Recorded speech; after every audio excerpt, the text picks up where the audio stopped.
Raymond Garveur sur le 2.0. Nous sommes le 10/4/2019. Salam alaikum wa rahmatullah wa barakatuh. Bonsoir à toutes et à tous mes chers amis. Je vous envoie la paix à tous car ça fait un moment que je ne vous ai pas envoyé de vidéo. Donc je vous laisse un peu juste ma foi avec Raymond Garveur, un écrivain pas comme les autres. Regard malicieux. C'est vraiment malicieux. On avait souvent l'impression qu'il s'apprêtait à vous jouer un tour. Et j'entends sa voix, qui était une voix souvent assez hésitante et basse, comme on dit, il parlait dans sa barbe. Un timbre comme ça, assez faible. Puis surtout, une sorte de chaleur extraordinaire. C'était vraiment un homme qui... Il émanait de lui quelque chose de très particulier, une espèce d'aura. Surpris tard, la nuit. Et vous trouvez ça drôle? Une émission consacrée à Raymond Garveur. Tanguy Vielle, Marie-Christine Closet. Je me suis privé de Garveur pour une défiance. J'étais beaucoup trop immergé dans Faulkner. Et dans les années 80, il y a eu cette espèce de croix de mode, Garveur, un nom qui était cité comme un nouveau fétichisme, puis associé à cette idée de quelque chose de... Bonsoir mes chers amis. Nous allons parler de Raymond Garveur. Raymond Garveur, un écrivain pas comme les autres. Un écrivain qui, ma foi, a connu le succès après sa mort.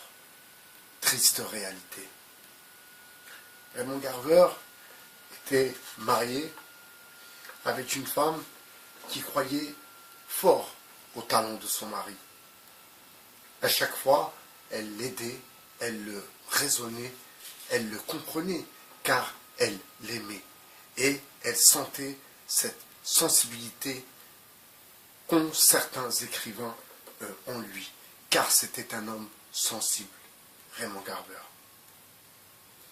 Raymond Garveur a eu un problème avec l'alcool, avec différentes substances, mais la première substance qui a plutôt gâché sa vie est bien l'alcool.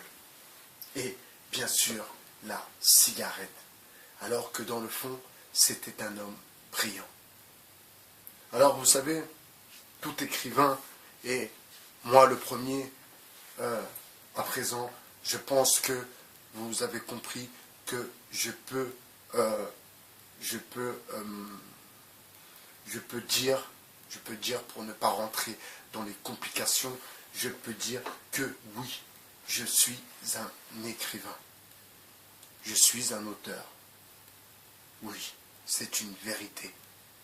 Ceux qui le savent déjà, je ne suis pas obligé de leur prouver. Par contre, ceux qui ne le savent pas, eh bien, je suis obligé de vous balancer parfois quelques textes. Et d'ailleurs, je m'en excuse d'avance pour ceux de la chronique de ma romance à qui je n'ai pas publié d'articles, de textes depuis un certain temps. Alors, je pense, j'espère avoir à mes côtés une femme comme Raymond Garveur a eu à ses côtés. Vous savez, la femme de Raymond Garveur a fait des petits boulots galères, serveuse, elle a travaillé dans des restaurants, elle a fait des travaux de ménage, elle a fait des trucs vraiment galères pour que son mari puisse, ma foi, réussir à aller jusqu'au bout de son rêve, à devenir un écrivain connu. À présent, ses textes sont étudiés dans des grandes universités aux États-Unis. Raymond Garveur, malgré sa matrix, malgré l'alcool, eh bien, il était très, très productif. Le problème, c'est qu'il écrivait beaucoup de nouvelles. Il n'était pas dans l'essai, il n'était pas dans le roman, il était un peu dans la poésie, si vous voulez, et dans les courtes nouvelles. Alors il y a une explication aussi à ça dans le milieu des écrivains. Les gens qui ne veulent pas développer des idées et qui brident, si vous voulez, leur créativité, ce sont des gens qui ne sont pas très stables. Et dans le fond, Raymond Carver n'était pas très très stable. Pourtant, une femme aimante qui croyait en son mari, qui savait que cet homme, un jour ou l'autre, allait devenir quelqu'un de connu, allait devenir un écrivain à succès. Eh bien, ma foi, c'est ce qu'il est devenu. Alors quand on dit que sous un homme, il y a toujours une femme, sous un grand homme, il y a une femme, eh bien, la preuve, encore une fois, avec Raymond Carver. Eh bien, vous savez, ce dicton, sous une femme, il y a un homme, oui, parce qu'il y a déjà sa mère, mes amis. Il y a déjà sa mère. La première femme qu'il y a dans la vie d'un artiste, d'un écrivain, d'un réalisateur, peu importe la discipline, si vous voulez, il y a, oui, une femme, sa propre mère.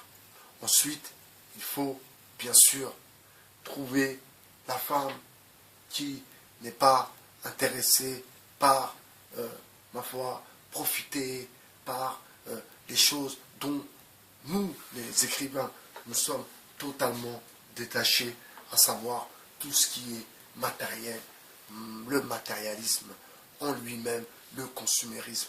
Ce sont des choses qui nous effraient et bien sûr qui nous poussent, qui nous donnent de l'inspiration.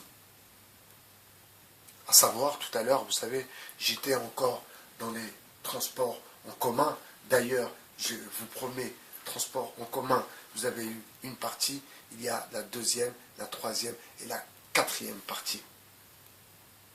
Il y a les transports en commun aussi quand personne ne se regarde, je vous l'avais dit. Chacun sur leur jeu tout bidon.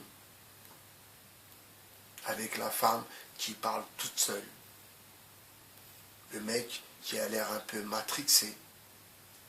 Il y a vraiment, dans les transports en commun, il y a vraiment une réalité que l'on trouve nulle part ailleurs. Les transports en commun sont un cliché, si vous voulez, de notre société. Entre les LGBT, les lesbiennes, les gouines, entre les homos, entre les cuir et argent, entre les punks, les zoulous, bien et bien vraiment, oui, les transports en commun sont un drôle de spectacle. Et c'est là, et tout à l'heure, je repensais à mon ami Guy Debord, et oui, en effet, oui, ce sont tous des enfants du spectacle. À présent, tout le monde est dans le spectacle. Et même sans s'en rendre compte, rien que le fait, la manière de s'habiller, elles sont dans le spectacle. Ils sont dans le spectacle, même les hommes sont dans le spectacle. Vous savez, tout à l'heure, je vous raconte ça rapidos, tout à l'heure, j'étais en face d'une jeune,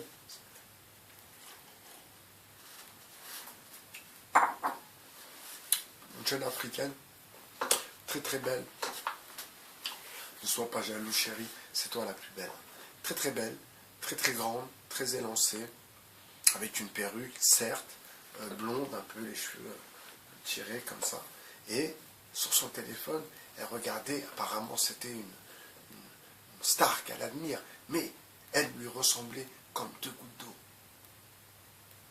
Et je la regardais, parce qu'il y avait des commentaires, donc c'était une page, peut-être que c'était sa page, ma foi. Mais bon, Moi, l'idée que j'en ai eue, c'est qu'elle se comparait à cette fille qu'elle voyait sur Internet.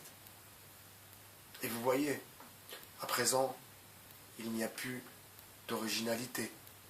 Voilà pourquoi je reste entier malgré ma demi-écrémence. Vous comprenez? Je remercie d'ailleurs encore et une fois, parce que je constate à chaque fois que je rentre au 2.0 qu'il y a toujours des abonnés en plus. Ma foi, je vous remercie du fond du cœur. Et si vous passez chez Bernard, ce n'est pas pour rien. Je le répète, je ne suis pas un rigolo. Je ne suis pas là pour faire rire la galerie. Vous comprenez? Alors, certains de nos grands écrivains n'ont pas réussi à aller jusqu'au bout de leurs rêves. Je pense à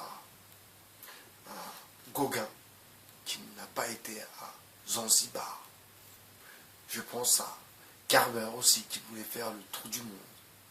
Et Verlaine aussi, qui avait des ambitions, mais qui n'a pas réussi à les entreprendre et à aller jusqu'au bout de ses ambitions. Moi, par contre, mes ambitions sont simples.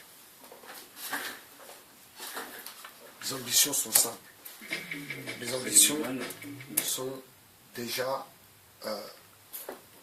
de me sentir bien. Et bien sûr que je me sentirai bien quand j'aurai accompli, si vous voulez, ma tâche qui est